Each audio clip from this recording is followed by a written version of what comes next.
Hello and welcome to another fly tying session with your host Scott. In this session we're going to be tying the Partridge and Orange Spider. Now we have previously tied this pattern on the channel recently, however I used French Partridge for the hackle, which proved to quite an effective, it proved to be quite a nice looking hackle. However, I wanted to demonstrate the original recipe from the 19th century. So that's what we're going to do. I've managed to acquire an English Partridge Skin, which we're going to be using for the hackle. It's going to be the same orange thread that we used in the previous rendition. This is Orange in 8/0 by Uni. Rather than copper wire, the original pattern did in fact use gold wire. This is a Vineyard French wire in size 27, which I believe is one of the smallest sizes. And we're going to be using a size 12 hook, which is in the vise. It's a Camazan B405. Now you can tie this on anywhere from a size 8 all the way down to a size, well, as small as you dare really, to match the hatch. And for the thorax, which I didn't include in the previous rendition, we're going to be using a grey fur of some description. This particular example is going to be using rabbit. I believe the original recipe uses either rabbit or hare, whatever you've got basically. There's not much difference between the two, to be fair. So it's quite a quick tie, which makes it ideal for river fishing because you lose flies quite quickly. So we're going to start at the eye and get the thread started. Now at this point I'll probably tie the wire in. The fly doesn't have a tail, so we don't need to worry about any tail materials. Now this wire is quite springy, you need to be very careful with it, otherwise it will just fly off the spool, which I've learnt recently. So get a length that you prefer and then just put it straight back in the clip in the spool, and then you should be okay then.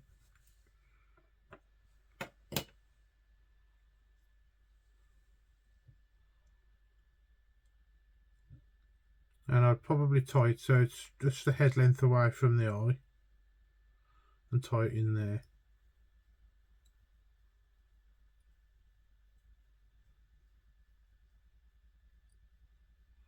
And go down to where the bend starts. Obviously you can make the body as long or as short as you prefer. And then we're just going to build up a body and tidy up a little bit because the wire's still hanging out up at the top there.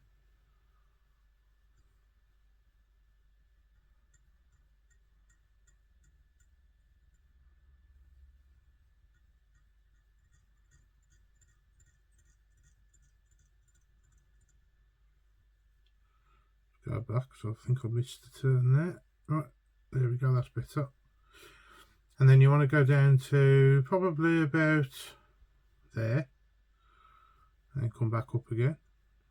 Basically we're going to try and create a taper in the body profile. And repeat, but stop again about there. And then we're going to add some dubbing, probably about there. It's only a small amount of dubbing. Excuse me, no we're not, we're going to wind the rib first.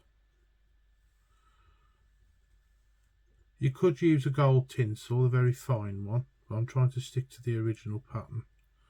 So you want nice even turns,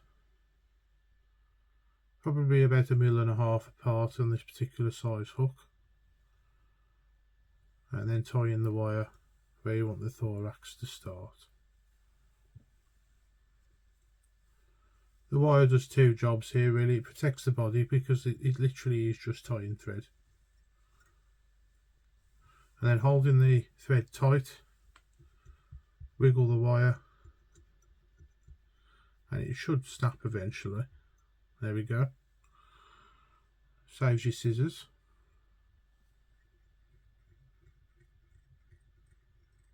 So we'll put our thorax in. Now it turns out that the thorax is quite important on this particular pattern. Main reason being is it helps the fly to hold a shape that's more like that rather than that. It's probably not a very good way of demonstrating it, but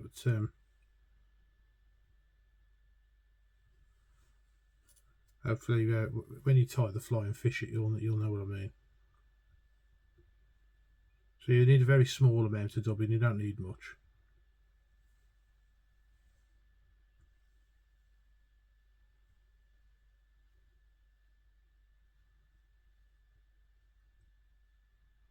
And that would probably do it. Just enough to keep the hackle sticking up in the flow of the water. Then you're going to get your partridge. Now you can buy these feathers just in a bag, but I decided to get the whole bird. I do prefer to get a whole skin if I can with any of my materials. Some of the birds that have been shot on the shooting estate lately, I would have preferred to have been able to skin them, but I'm not skilled enough to do that. So you need a fairly long feather, well, at least long as in fibre length. It is a bit longer than what you'd expect. And they're normally up at the neck area, is where you're looking for a suitable feather. The back of the neck. Something like that. And where I've had it from is in this area here. The cape, I suppose it would be called. So with most game bird hackles, you get rid of the fluff. And gently tearing it away. Now the stems on these feathers are very, very delicate, so be very careful, because you'll end up breaking it. Now I've got to be honest with you, I think that one might actually be a bit long. So we'll try a smaller one.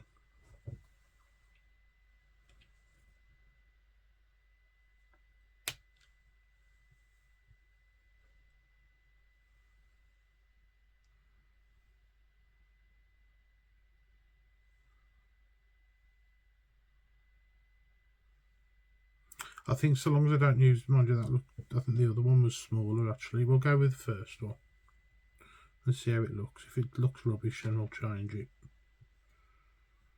So use your hackle pliers to find the point, like so, and then draw the fibres back.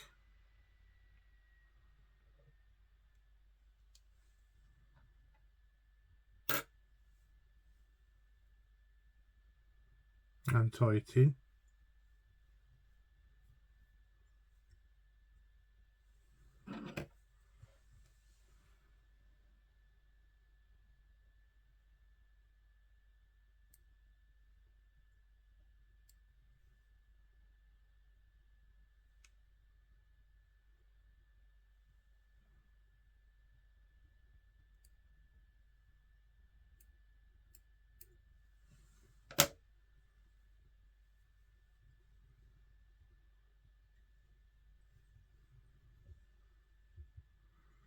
And get your hackle pliers. I would recommend pliers with these small feathers. Draw the fibres back gently because it will break.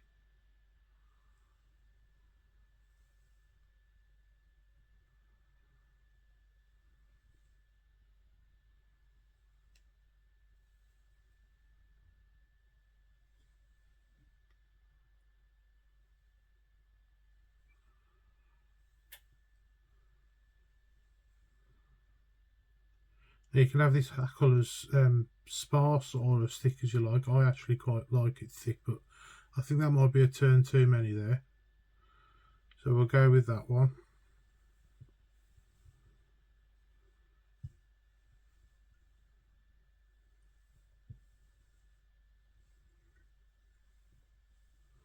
And that's it tied in.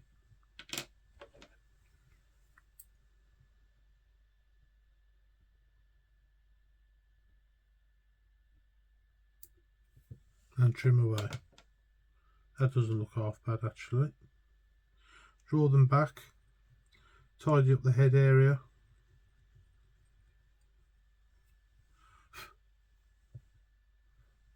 Yeah, I'm quite happy with that. And then whip finish.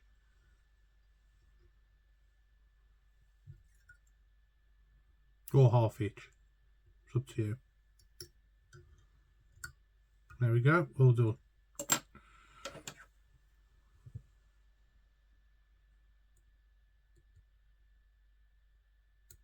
Very quick and easy fly. Great for the beginners. Catches lots of fish. I would probably fish this as a grayling fly. Anything orange or red, grayling absolutely love. I'd fish it probably as either a middle or a top dropper pattern, and I would swing it downstream. So we're going to varnish the finish. I've just spotted a fibre sticking up there I need to get rid of.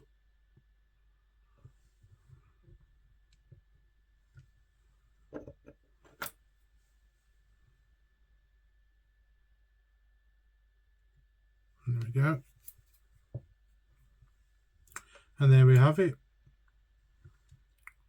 The true Partridge and Orange Spider.